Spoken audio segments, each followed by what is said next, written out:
ప్రభునందు మికిలి ప్రియులారా, ప్రభు ఈ లోకానికి వచ్చి 2000 సంవత్సరాలు గడిచిపోయింది. మరి అనేక మంది ఆయా రకాలుగా తలస్తూ ఉన్నారు. ప్రభు ఇంకా రాడు అని కూడా కొంతమంది చెప్తూ ఉన్నారు. మనందరికీ తెలుసు, ఆ రోజు నుంచి చెప్తూ ఉన్నారు, ఈ రోజు నుంచి. కానీ ప్రభు అన్నాడు, ఆయన తన వాగ్దానం గురించి ఆలస్యం చేసేవాడు కాదు. ఎందుకంటే ఇంకా అనేక మంది రక్షించబడాలని ప్రభు యొక్క చిత్తం.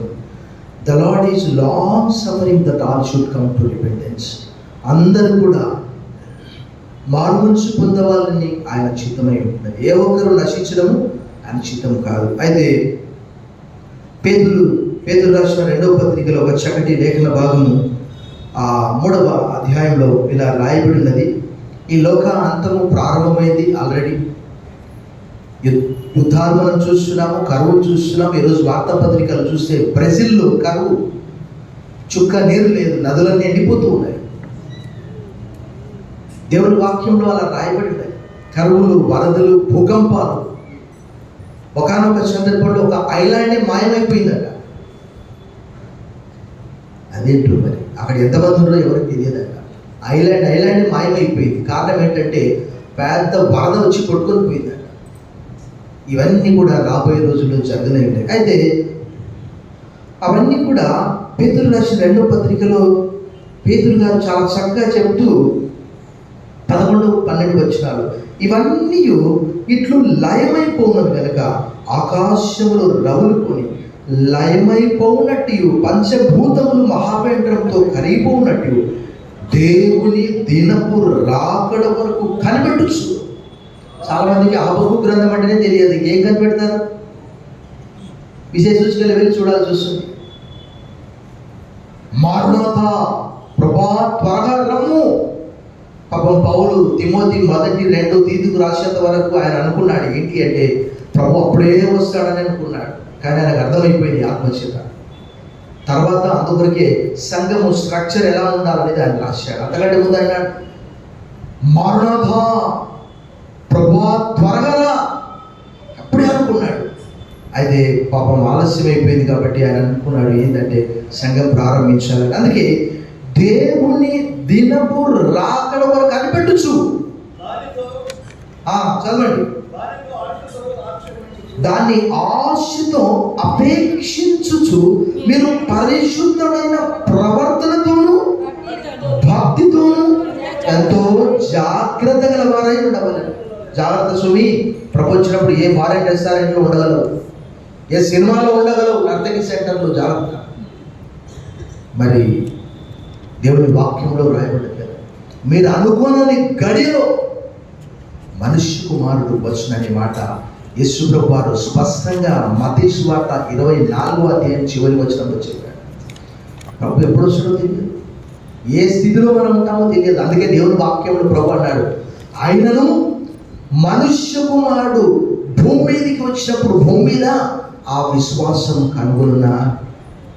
ఎదవారం కూడా కొంత చెప్పాడు. అప్పుడు భక్తుడు అంటున్నాడు, ప్రభా విశ్వాసులు నల్లలో ఉండకుండా గతించిపోయేది అని అంటాడు. 12వ కీర్తన 1వ వచనం. ఈరోజు దేవుని వాక్యంలో రాయబడ్డది 1వ కీర్తన, దుస్తులు అలా ఉండక గాలి చెదరగొట్టు. కాబట్టి న్యాయ విమర్శలో దుష్టులను, నీతివంతుల సభలో పాపులను ఖచ్చితంగా గాడ్ విల్ డివైడ్. దేవుడు విభజిస్తాడు. ఆ మత్తయి సువార్త 25వ అధ్యాయంలో రాయబడినట్టుగా జ్ఞానం లేనటువంటి వారు, బుద్ధి లేనటువంటి వారు, బుద్ధి కలిగిన వారు. కాబట్టి ఆ దినపు రాకడ వరకు మీరు కనిపెట్టచ్చు ఆశతో అంట.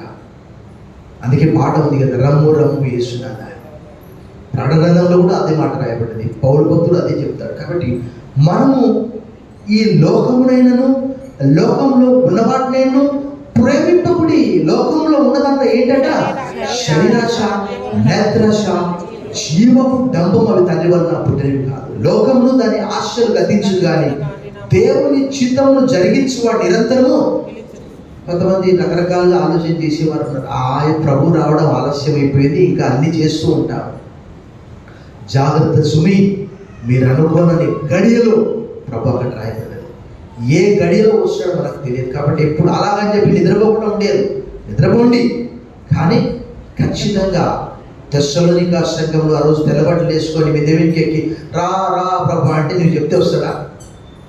అలాంటి వారు కూడా ఉంటారు కొంతమంది, అంటే తెలియక వాక్యం. కాబట్టి చాలా జాగ్రత్త. ఆ దినము రాకడ వరకు ఆశతో అపేక్షించుచు పరిశుద్ధమైన ప్రవర్తనతోను భక్తితోను ఎంతో జాగ్రత్త గల వారై ఉండాలి. కొంతమంది ఏంటంటే ఈ లోకము అన్యాయం అవినీతితో ఉంటున్నదని ఆత్మహత్య చేసుకుంటూ ఉన్నారు. ఎవరో స్నేహితుడు మోసం చేశాడని, ఎవడో లంచం తీసుకుంటాడని, వాడు తీసుకుంటే వాడే, నీకెందుకు ఆ బాధ? ఎవరు తీసుకుంటే వాడే కక్కుతాడు.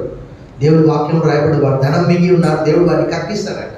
ఒక సమయం వస్తుంది. కాబట్టి మీరందరూ ఆయన వాగ్దానమును బట్టి క్రొత్త ఆకాశముల కొరకును క్రొత్త భూమి కొరకును కనిపెట్టుచున్న వాటి యందు నీతి నివసించు. కాబట్టి ఈ లోకం అంతమైపోయే సమయం కూడా ఆసన్నమైంది.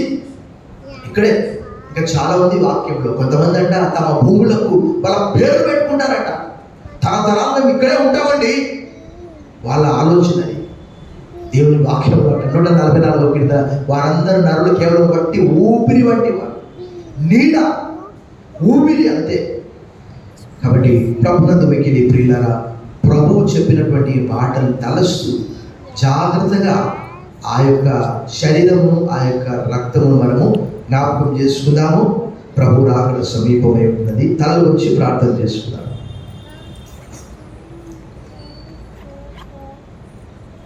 ఇది మీ కొరకు పిలువబడిన నా శరీరము, నన్ను జ్ఞాపకం చేసుకోవడానికి ఇది చేయండి. ఆయన శరీరము దేహమంతా కూడా మాంస ముద్దగా మార్చబడ్డది మనందరికీ తెలుసు. 39 కొరడా దెబ్బలు, తలపై గొళ్ళ కిరీటం, పక్కలో పల్లెపూటు, కాళ్ళలో చేతుల్లో మేకులు దిగగొట్టారు. కారణం ఏంటంటే ఆయన మన కొరకు శాపగ్రాహి ఆయను అని గలతీ పత్రిక 3:13-14 పౌలు భక్తులు తెలియజేస్తున్నాడు. ఆశీర్వాదము మనకు, శాపము ఆయనకు. ప్రార్థన చేసుకుందాం. సోదరు వరద